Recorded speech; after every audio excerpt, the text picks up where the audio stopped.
Hola amigos, ¿qué tal? ¿Cómo están? Bienvenidos de nuevo a mi canal. Me da mucho gusto verlos el día de hoy y espero que estén muy bien de salud, en compañía de su familia o en compañía de sus seres queridos. Vamos a continuar el día de hoy con la segunda parte del tutorial de RStudio. En la ocasión anterior, como se habrán dado cuenta, nos quedó un poco corto el tiempo y ya no expliqué del todo este comando de aquí, de leer tabla. Voy a explicarles las secciones, archivo, si se dan cuenta ese clipboard. Una vez que yo copio algo al portapapeles de Windows, o en general el portapapeles de algún otro sistema operativo, este me queda en el portapapeles, en inglés clipboard. Entonces este es el archivo clipboard. El encabezado tiene un número 1, también puede haber puesto true, la palabra verdadero en inglés, y es exactamente lo mismo, al igual que el 0 o false, falso en inglés. Esto quiere decir que los datos que estamos copiando tienen un encabezado. De otra manera, yo pondría el 0 si no tuvieran el encabezado y fueran únicamente los datos numéricos o los datos de cadenas de texto. La siguiente sección dice separador, y si se dan cuenta tiene una diagonal inversa y una T. Esto me va a permitir separar los datos en columnas, así tal cual como los estoy copiando desde la hoja de datos. Si yo tecleo datos, por aquí vamos a teclear datos, y doy control enter, pues me aparecen los datos que copié de Excel, ¿vale? Recuerden que como son números aleatorios, pues a ustedes les podrá salir un set de números totalmente diferentes. No tiene nada que ver porque no son datos reales, son datos aleatorios. Pero pues este mismo mecanismo lo podemos utilizar, por ejemplo, para copiar datos de experimentos, como en este caso, que tengo el dato de experimento. Vamos a cerrar por aquí para verlo un poco más grande. Yo quiero verlos más tarde. Tenemos el número de experimento, la temperatura del experimento, la presión en bar y la eficiencia. Entonces yo podría copiar estos datos y los voy a obtener en mi archivo de R, de nueva cuenta con la misma instrucción, control C, me paso a R, y bueno, pues puedo poner aquí datos 2, de nueva cuenta recuerden leer tabla, read table, el archivo. Esto lo pueden hacer fácilmente con control C antes de copiar los datos de Excel, ¿vale? Yo le estoy diciendo de nueva cuenta para pues ejemplificarlo, clipboard. Tienen un encabezado, entonces el header va a ser igual a, en este caso voy a utilizar la palabra true o la letra T. Y voy a poner el separador. De nueva cuenta tiene que ser el mismo elemento de separación. Entonces yo lo voy a poner por aquí. Por aquí lo tengo. Ahí está. Es separador verdadero. Entonces control enter. Y de esta manera yo tengo mis datos 2 ya en mi archivo de R. Si se dan cuenta dice experimento, temperatura, presión en bar y la eficiencia en el %. Aquí tengo mis datos y la manera en la que los lee, tanto en el comando anterior como en este comando, es mediante un tipo de variable que se llama data frame o marco de datos. Entonces, un marco de datos tiene columnas y por cada columna tiene un set de valores. Entonces no solamente lo puedo copiar desde Excel, sino que también lo puedo definir en mi archivo de R. Así que lo voy a hacer con un ejemplo muy burdo si lo quieren ver, unos libros con su precio, pero que les voy a ejemplificar muy bien cómo se hace un marco de datos, un data frame en RStudio. Lo voy a poner de este modo. Vamos a poner un data frame llamado libros y vamos a decirle que es un data frame, perdón, aquí, data.frame. ¿Qué es lo que vamos a tener? Bueno, vamos a tener el título o el nombre del libro. Vamos a poner aquí nombre. En esta ocasión vamos a utilizar el signo de igual. Si se dan cuenta, había comentado en el primer tutorial que hay un asignador que es el signo de menor y el signo de menos, menor que y menos. En esta ocasión, para el data frame, tenemos que utilizar el signo de igual, ¿vale? Entonces va a ser un vector que va a contener el nombre de los libros. Pues se me ocurre Mujercitas, coma. Vamos a poner por aquí, vamos a poner Quijote, algunos libros clásicos de nuestra literatura, y El Principito. Y bueno, de este modo, si se dan cuenta lo puse entre comillas porque son cadenas de texto, como lo había comentado en nuestra variable anterior que decía gato, lobo y pollo. Y posteriormente voy a poner el costo o el precio de esos libros.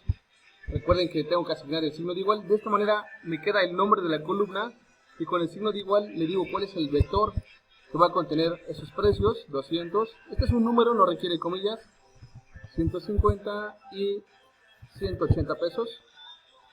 Si se dan cuenta, mis paréntesis deben de ser congruentes. Eso quiere decir que se cierra tanto para el precio como para la instrucción data frame.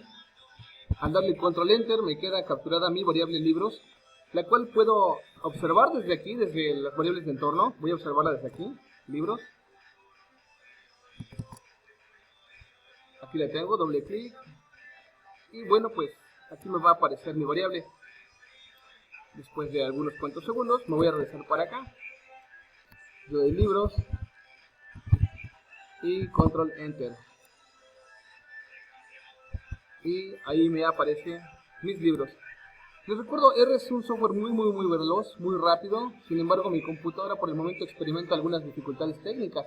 Esa es la razón por la cual vemos de repente lento los comandos. Aquí está la visualización que obtuve desde el DataFrame. Me aparece el nombre, Mujercitas, el Quijote, el Principito, y me aparece el precio. De la misma manera puedo ver mi archivo que se llama datos2, en el cual recuerden que tengo el experimento, la temperatura, la presión y la eficiencia. Entonces, en R yo puedo operar con mis archivos. Puedo hacer una gran cantidad de acciones, como lo había comentado, pero vamos a comenzar con lo más básico, que es extraer datos de un data frame y comenzar a manipularlos. Entonces, veamos por ejemplo que tenemos dos libros que cuestan menos de 200 pesos, que serían los del Quijote y el Principito. Vamos a analizar eso un poquito más adelante, porque podemos decirle a R, solamente quiero los elementos que tienen un precio determinado, los elementos que tienen menos de tal precio, los elementos que tienen un precio mayor a 150 pesos, etcétera, etcétera. Pero para ello veo que tengo dos columnas, la columna nombre y la columna precio. Entonces, ¿cómo es que obtengo la información de cada una de ellas? Recuerden que el data frame se llama libros, y yo tengo dos opciones para acceder a la información que tienen este data frame. La primera, o la más sencilla para mí, es utilizar algo que se llama el accesor.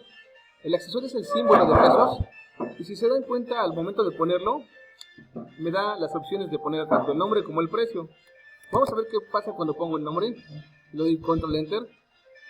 Solamente me devuelve aquí los niveles, que son Mujercitas, el Quijote, el Principito. Dice que es los niveles que se tienen, ¿vale? Del factor.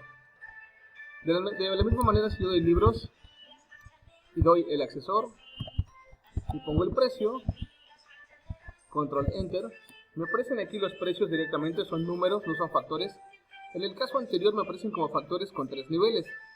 Los niveles el Principito, el Quijote y Mujercitas. Pueden observar que los niveles me los acomoda en automático de manera alfabética, ¿vale? Lo mismo para nuestro otro data frame, que se llamaba datos2, y ponemos el accesor. Y en automático RStudio me da la opción de tener el experimento, la temperatura, la presión en bar o la eficiencia. Yo siempre les recomiendo a ustedes, amigos, que seleccionen los datos directamente desde aquí. ¿Por qué razón? Si los escribimos, en muchas ocasiones podemos fallar con el spelling, con la ortografía adecuada o simplemente con la manera en que están escritos. A veces en algún momento llegamos a escribirlos hasta con algún errorcillo. Y si tiene algún error, pues simplemente de encontrarlo de por aquí no nos va a causar ningún conflicto. Voy a ejemplificarlo si pongo experimento. Pero fíjense que puse la E en minúscula. Entonces me dice que son datos nulos. No existen esos datos porque no existe ninguna variable que se llame experimento con minúsculas. R es un software que se llama case sensitive, o sensible a las mayúsculas y minúsculas, y entonces para R la palabra experimento con minúsculas representa un valor distinto a la palabra experimento con mayúsculas, ¿vale? No es como en otro software que no es sensible a las mayúsculas y a las minúsculas. Bueno, la segunda forma de acceder a los datos es mediante estos corchetes. Si ustedes se dan cuenta, aquí en los corchetes voy a poner el número 1, por ejemplo, y entonces es la columna número 1. Ahora vamos a ver que hay una ligera diferencia. Cuando yo lo hago así. Si se dan cuenta, me aparece como un data frame también, en esta estructura nombre, y me aparecen los 3 valores. Aquí sí lo hago de esta manera, en donde me aparecen el vector propiamente de las variables. Si yo quisiera reproducirlo de la misma forma, entonces tendría que utilizar dobles corchetes, ¿vale? Si pongo doble corchete, Entonces es exactamente lo mismo que poner el accesor de símbolo de pesos. Ahora, para ello yo tendría que saber la ubicación de cada una de las columnas que yo quiero manipular. Vamos a observarlo de nueva cuenta. Voy a poner la columna número 2. Me parece exactamente lo mismo que ocurrió cuando puse el accesor o el signo de pesos. Y si yo hubiera utilizado un solo corchete, me parece un vector, pero en la estructura de un data frame que puedo manipular de una manera distinta.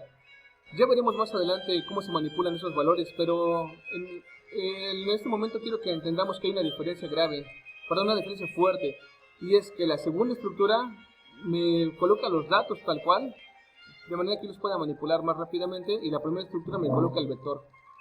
Ahora vamos a ver, por ejemplo, qué pasaría si yo le digo aquí alguna otra cosa, por ejemplo 1,2, pero con un vector.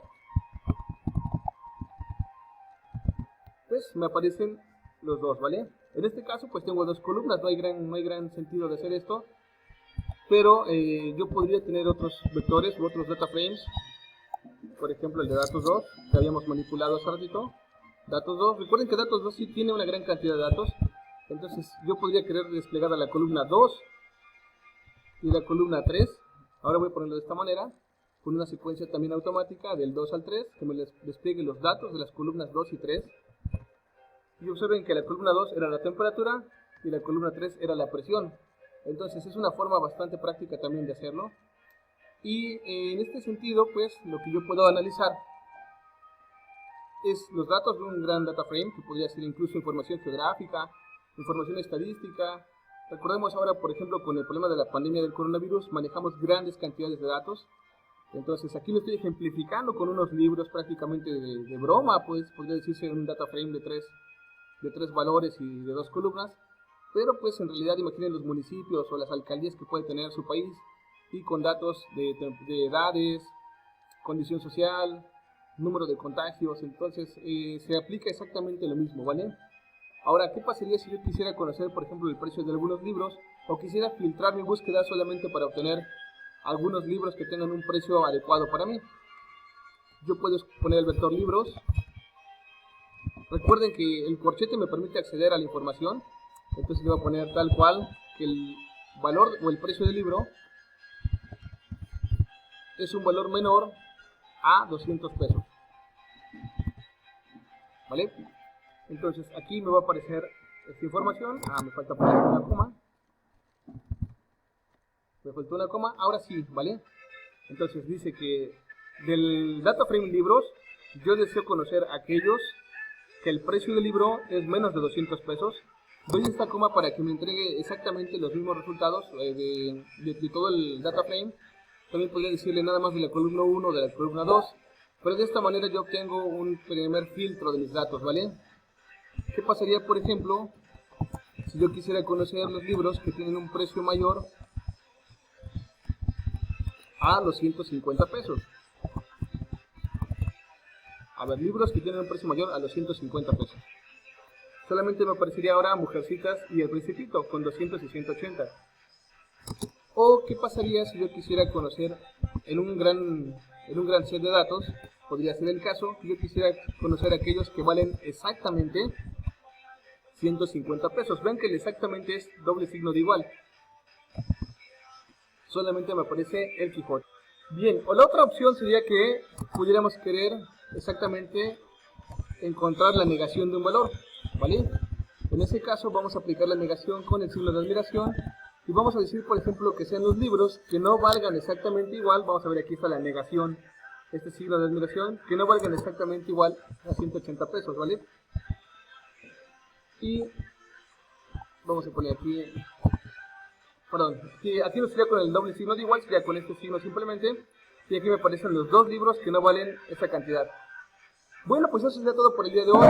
Muchísimas gracias, me dio mucho gusto saludarlos. Recuerden siempre portarse muy bien, cuídense mucho en esta temporada y nos estamos viendo en la parte 3 de este tutorial. Les deseo una excelente noche y mandamos saludos también para F Transmite, Monedas Pauperas y para Erika Guzmán.